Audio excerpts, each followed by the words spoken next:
Well, the Blue Jays lose again.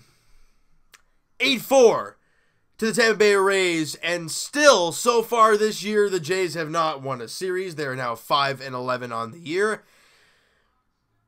But disregarding the record and disregarding all those things, there is more of a bigger thing we need to talk about, and that is Lourdes Gurriel Jr. We obviously know last year he was more or less the shortstop for the Toronto Blue Jays, but with Bo Bichette and Biggio and Guerrero getting ready to come up very, very soon for this team, the Blue Jays are looking to move Gurriel to second base. So what do they do to start the year? They start him at second within the spring and to start the season.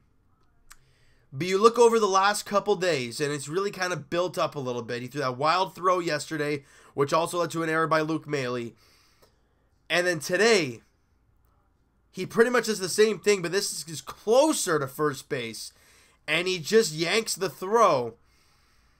And you saw in his face, in his body language after the play, he was distraught, he was angry with himself, and he just did not look right. That's never a good thing you want to see with a player, but from the Blue Jays' perspective, what do you do with Lourdes Gurriel Jr.? He's got his bat a little bit better. You know, it's great to see. Yes, he went 0 for 1 today, but I mean, you know, he's been better as of late. I think he was 5 of 12 in his last 17 at bats, you know, coming into the game today. Which isn't bad at all. 5 of 13 isn't even that bad, even with the one out that he got today. He slowly started to find his bat. However, that defense ain't good. And there's a lot of question marks revolving around what are they going to do with Lourdes Gurriel. Are they going to try him at first base? I don't know. I mean, we already have Rowdy and Justin Smoke there right now. I don't know if you want to do that. Do you put him back to short? Well, no. Freddie Galvis is there, and he's been a machine for this team. So the only thing left is to either leave Lourdes Gurriel in the spot and continue to play him. But clearly, with what they did today, in pulling him that next inning and putting Teoscar Hernandez in and having Alan Hansen play shortstop, or sorry, play second base after he left the game, you look at this now as maybe a little bit of a bigger deal. You know, and it would not surprise me in the slightest if Lourdes Gurriel Jr. gets sent down to AAA, and it's not because of his bat. It's just to get his mind right, to get back into the swing of things, maybe in a lower level, not underneath the big stadium lights, right? You don't really want that with this guy, because right now, he knows the eyes are on him. And you don't want that. You want him to go down there, you want him to make the plays, play solid defense, and if he wants to sprinkle in a great batting average and play great down there in AAA, sure, go ahead. But for Lourdes Gurriel, it's all about getting the reps at second base, getting him back in the swing of things, and getting him more comfortable there. Because clearly, he's not. Now, that's the question that we have. I mean, there's a big one there, right? Marcus Stroman got the start today. We're going to kind of flip right to the game now. And I really need to discuss that, though, before we kind of got going here.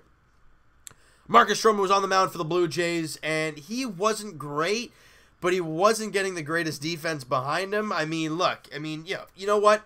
He walked 4 guys in 4 innings. That's never good. Did he get yanked a few times from the umpire? Yeah, but so does every pitcher. I mean, it's the way it goes, right? He went 4 innings, he had 3 hits, 3 runs. None were earned. We'll get to why in a second. He struck out 5, but he walked 4. And the Jays actually had the lead in the first inning. Billy McKinney starts the game off with a leadoff double. Then Freddie Galvis singles to right field. The Jays got a 1-0 lead. Still nobody out here. This is feeling great. They end up getting nothing out of that. I think the next guy, I think it's Justin Smoke. He gets on base. I think he gets hit by a pitch. And then a double play, and then pretty much the inning's over after that. So that it could have been a lot bigger than it was. But they couldn't really get anything after that. In the top of the third, Brendan Lau hits a single to right field. Perez comes in to score, and we're tied. But the problem I have with these plays is that error that Lourdes Gurriel did have, it led to that run. You know, I think it was G-Man Choi or Garcia who hit it to him. You know, and there was a guy at first, I think, with 2 out, and he got the ground ball. Just make the play, and the inning's over, I think it was. And he obviously didn't make the play. And it led to another walk with the bases loaded, and then an RBI single. I mean, it really deflated the inning. You could have still been up 1-0, but instead, it's tied. We go to the very next inning, top of the fourth. Leadoff guy is Kevin Kiermaier, and he bunts it back to Stroman, and he tries some crazy play. Look, Kiermaier's fast. Marcus Stroman tries to barehand it and fire it, and he airmails it, and it goes into the seats. A leadoff, well, two-bagger, I guess. A bunt double, if you want to call it, for Kevin Kiermaier, even though it's a two-base error. And so basically, right there and then, guys, is where the 3 runs come across. I understand that there was 3 runs. I just talked about 2 plays, but the reason being the error by Gurriel, and then the error by Marcus Stroman for the 2-base error, and that was that. And then it ends up getting bases loaded, nobody out. Stroman has a tough time. Great, he gets the RBI ground out, and he gets another RBI ground out, but the problem was you're now down 4-2. No, so excuse me. You're down 3-1. There we go. Score was all over the place there. But it's okay. It's still so early. I mean, like, I'm watching this game, and I'm like, man, it's getting later in the game. Oh, it's only the 4th inning? Okay, so there's still time here. And the Jays... I mean, Freddie Galvis gets a home run there in the 7th inning to get it to I think it was a 3-2 ball game. And we're like, hey, we're right back in it. But around these times, guys, the Jays had the bases loaded twice. And I got to give Brandon Drury a little bit of, you know why? Because the bases were loaded, and he was ahead in the count, and he gets a ball in the inner. I mean, I think it was a 3-0, or no, it was a 3-0 or 3-1 count, or even it was I think it was a 2-0 count, to be honest with you. And he gets jammed, and he swings at it. Charlie Morton was struggling finding the strike zone, and he was ahead 2-0. You are looking for the ball in one spot, and then you're doing damage. If not, you take it. And he gets the ball in the inner half, and he shatters his bat in like 3 pieces. And that's just a lazy little fly ball blooper to the second baseman. He makes the play, and the inning's over. And then the next few innings later, we had another bases loaded situation. You can't get anything with it. We've talked about it before, guys.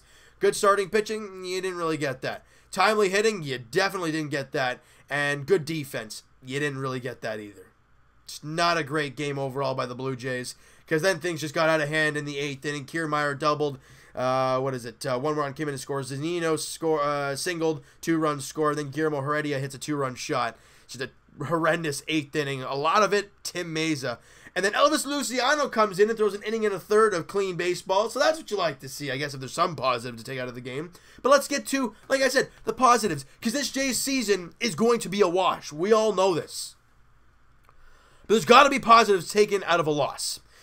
Billy McKinney, 3 for 5 with a couple RBIs, a couple runs scored, and obviously the home run in the 8th and the 9th, in the bottom of the 9th inning. I love that at bat by Billy McKinney. He gets the full count, fouls off 3 more pitches, and then gets the home run. Great at bat by Billy McKinney. 2 doubles as well in the game. He was awesome at the top of the lineup. Freddie Galvis 2 for 5 with the home run and the RBI single there in the first inning to bring home Billy McKinney. I am starting to like that 1-2 of McKinney and Freddie Galvis. And Billy McKinney's now hitting 217, Freddie Galvis 351. But it's great to see Billy McKinney now over that 200 mark, and he's getting better. He's feeling himself a little bit better, and I really do like him at that number 1 hole because he grinds at bats, and that's something to really look at when you're looking for a number 1 hitter in your lineup. And the rest of the way, Justin Smoke 1 for 2 with a couple walks, and then he got hit by a pitch. Grichuk 1 for 5 in the game. Alan Hansen 1 for 3. And that's it. Top guys in the lineup had 5 hits of the 8 for the Toronto Blue Jays. Nobody else really did anything except for Smokey and 1 hit from Alan Hansen. But like we talked about, Marcus Stroman didn't do that great.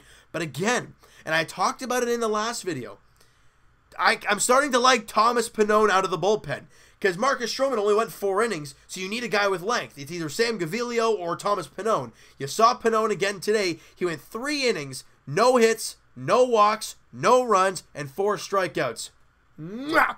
Beautiful job by Thomas Pannone, guys. His ERA is now dropped to 3.75, and coming into the game it was like up near 6. Great job, Thomas Pannone. Javi Guerra was terrible. Tim Meza was terrible.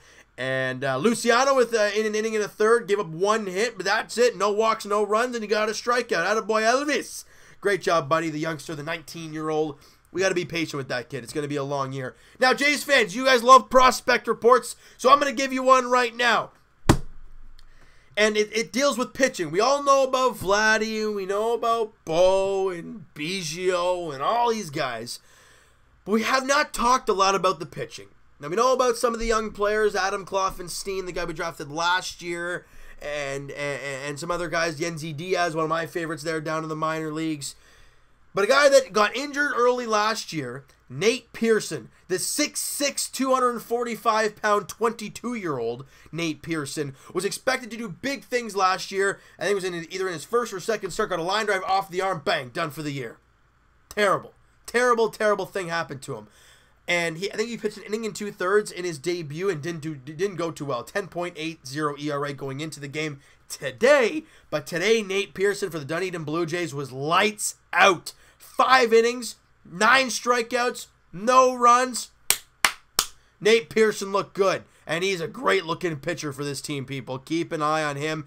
Look, in the next 5-6 starts, if he continues to rip through a high A ball there in Dunedin, don't be surprised if he's one of the newest additions on the New Hampshire Fisher Cats, because with the loss last year, you want to kind of speed him up a little bit, but you don't want to obviously speed him up too much. But if he dominates there at high A ball in Dunedin, bring him up to New Hampshire. Get him going. I love it. I love it. All right, so you know what, guys? That is going to do it for this one. You guys enjoyed this video, and you guys didn't really enjoy the game today. Smash that like button. I do appreciate that, and you're excited for Nate Pearson as well. Hit the subscribe button if you guys have not already. Comment down below what you think of the game, or your thoughts on Billy McKinney there in the leadoff hole, your thoughts on Freddie Galvis and Stroman. What do you think of him there today? And also, of course, the Lourdes Gurriel Jr. situation. What do you think the Jays are going to do with him? Because I don't know. And yes, we were all hearing the Vladdy chants there in Rogers Center, even though you can hear just about anything in that stadium right now. There's about nobody there. But yes, we know about Vladdy and Bo. We all wanted to see them very soon, but I don't know what the plan is. That's why I'm trying to take it game by game and not be like that and just saying Vladdy, Vladdy, Vladdy, because I mean everyone wants to see that. I get it. And it might come sooner rather than later if this team continues to struggle offensively. All right, so guys, I want to hear your thoughts on everything Blue Jays. And Evan and I will talk to you guys podcast edition. It'll be on, we don't know yet. All right, links are in the description for the podcast channel, guys, and for the podcast itself on iTunes. And go check out my main man, Mo Buckets, on Twitter. He does Blue Jays Center on Instagram, the most followed Blue Jays fan page on Instagram, 58,000, unless it's gone up from now. 58,000 followers on Instagram. He's a great guy, does a lot of great hard work, and he's on the ball all the time. He does a lot of great stuff, guys. Go check him out. Blue Jays Center on Instagram. Please do so. All right, and Twitter is also down below, guys. Follow up, send me a DM, do all that great stuff, and I'll talk to you guys Raptors edition on Tuesday night as the Raptors look to get back in action and look to get on a roll and get a win in the series against Orlando, heading back to Orlando, Florida, to at least go there with a split. You do not want to be down there down 0-2. And for Kyle Lowry's sake, make a damn shot, please. Kyle, if he made 1-3 in the last game, it would have been a tie game. But he has nothing, and they lose. So game 2, like I said, goes on Tuesday. I think it's an 8 o'clock tip-off at Scotiabank Arena. As for the Leafs, they play game 3 of their 7-game series against the Boston Bruins tomorrow night. That's a 7 o'clock puck drop at Scotiabank Arena. The first game at home. It's got to be loud inside Scotiabank Arena. Jack up the players, and they got to come out flying because you guys know what happened in game 1 and 2. We were great in the first game, not great in the second game. How about we be great in the third game? You want to see that tomorrow night as the Leafs face on the Bruins in Game 3 of Round 1. And as for the Toronto Blue Jays, guys, they head out to Minnesota to take on the Twins starting tomorrow night. It's a 4-game set in Minneapolis. And Matt Shoemaker is the starting pitcher in tomorrow night's game versus Martin Perez, former Texas Ranger. 7:40 first pitch in Minnesota. That's game 1. Game 2 is on Tuesday, 7:40 first pitch as well. Aaron Sanchez versus Kyle Gibson. And game 3 is Trent Thornton versus Jake Odorizzi on Wednesday night at 7:40 as well. And then on Thursday, a 1:10 first pitch, Clay Buchholz versus Michael Pineda.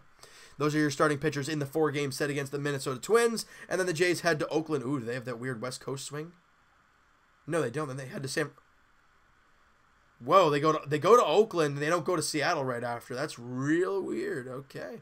All right, guys. But anyways, I'll talk to you guys tomorrow night, Jays edition. 7:40 first pitch at Minnesota. Matt Shoemaker, Martin Perez on the mound for the Minnesota Twins. Thank you guys so much for listening and watching. Hope you guys enjoyed this video. We'll talk to you guys then.